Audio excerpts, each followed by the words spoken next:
no conjunto de sócios e que o constituem, que ele só é este sujeito com esta subjetividade porque ele aí se desenvolve, porque ele se apropria da cultura que está ali colocada nos objetos, no seu mundo, que ele só se constitui como esta subjetividade que a psicologia descreve tão bem, analisa tão bem, porque ele está vinculado a outros que são mediadores de um mundo cultural, de um avanço, que são representantes coletivamente do avanço da humanidade no sentido de uma determinada subjetividade, que é esta que nós conhecemos hoje no nosso mundo moderno. Essa que diz do sentimento do eu, essa que diz de um mundo psicológico que desenvolve significações, sentidos, afetos, comportamentos, né? As várias formas com que a psicologia, nas suas várias tendências teóricas, foi capaz de analisar, aqui sem fazer barreiras e distinções entre as diversas contribuições da psicologia, que são todas formas de leitura do mundo psíquico, mas sempre entendido este mundo como um mundo desenvolvido a partir das relações sociais, das atividades coletivas, do mundo de sócios que se constitui, que possibilita a construção de um sujeito que vai se transformar no decorrer do tempo, pelas construções da humanidade, em um sujeito de direitos.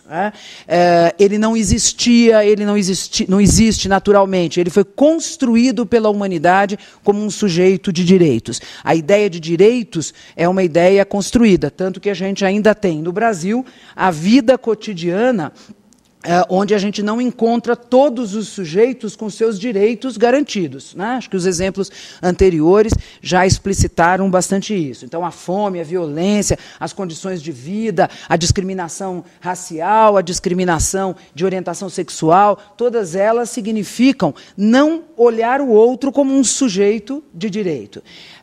E a psicologia vem, muitas vezes, possibilitar, referendar essas noções com as suas noções de patologia, com as suas noções de indivíduo isolado, com as suas noções de liberdade, pensado como uma liberdade do sujeito para tudo, para aquilo que ele tem de natural, para aquilo que ele tem de si mesmo, né? Como se isso existisse. Então, essas noções da psicologia precisam ser revistas em favor de uma visão de um sujeito inserido no mundo coletivo, no mundo social, se relacionando e se constituindo a partir do outro.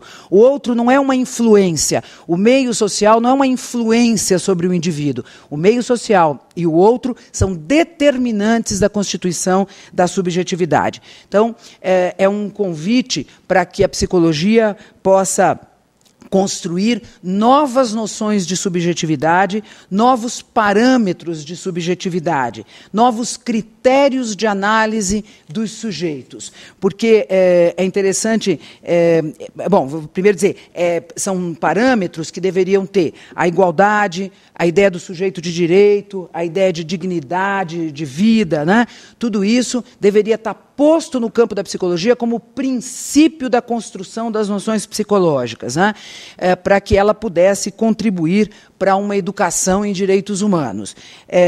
E para que ela pudesse contribuir para uma ressignificação, para uma construção de novos significados sociais, para a ideia de sujeito, mudando, transformando a ideia de sujeito constituída pela modernidade, que ela mesma ajudou a reforçar, que essa ideia de sujeito livre, individual, custe o que custar. Então, muitos talvez estejam se perguntando se eu não estaria com isso afirmando que a psicologia deveria direcionar um pensamento na nossa sociedade, né? Eu estou dizendo sim, a psicologia deveria direcionar um pensamento. Na verdade, eu estou dizendo que a psicologia já direciona. A psicologia, com as suas noções de sujeito, de subjetividade, de individualidade naturalizadas, direciona a sociedade, reforça na sociedade determinados critérios, por exemplo, para pensar a saúde. O que é um sujeito saudável do ponto de vista da psicologia? Então, quando a gente faz um diagnóstico, quando a gente aplica um teste, faz uma leitura diagnóstica, quando a gente faz qualquer trabalho no campo da psicologia, nós temos suposto, baseando o nosso trabalho, determinadas noções de saúde, determinadas noções de sofrimento, determinadas noções de possibilidades de existência para os sujeitos. Isso está posto. Não é que a psicologia vai agora passar a direcionar. Ela tem que reconhecer que ela já direciona. Quando ela diz que saudável é isto ou aquilo. Quando ela diz que o sujeito precisa ou não de um processo psicoterapêutico. Quando ela diz que o sujeito está com dificuldades ou não. Quando ela diz que o sujeito sofre ou não. Então, ela já direciona. O nosso convite aqui, que eu tenho certeza que meus companheiros de mesa fazem junto comigo, para que a gente pense a possibilidade da psicologia mudar os seus critérios de definição, o seu pensamento sobre o sujeito, sobre os critérios que dizem da saúde psíquica, sobre os critérios que pensam a existência do sujeito neste mundo de sócios, para que esses critérios sejam novos e fundados agora, a partir dessa nossa reflexão, nas noções de igualdade, de sujeito de direitos, de dignidade e de subjetividade intersubjetiva. Isso precisa estar posto no campo da pesquisa, isso precisa estar posto em todo o currículo da psicologia. Nós precisamos aprender a dialogar em cada uma das teorias que nós aprendemos em cada semestre, lá no primeiro semestre do curso, segundo, terceiro, não é no final do curso, no curso de ética.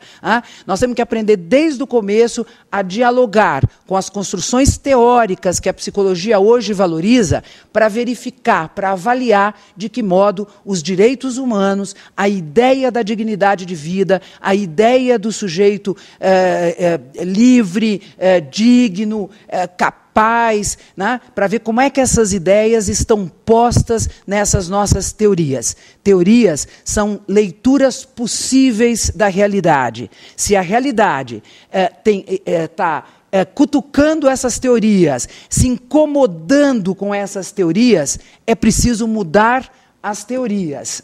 A realidade, a gente está mudando numa militância pelos direitos humanos, a gente está mudando no desafio de ter uma vida mais digna para todos, a criação, a construção de um mundo melhor. A psicologia precisa acompanhar a construção de um mundo melhor.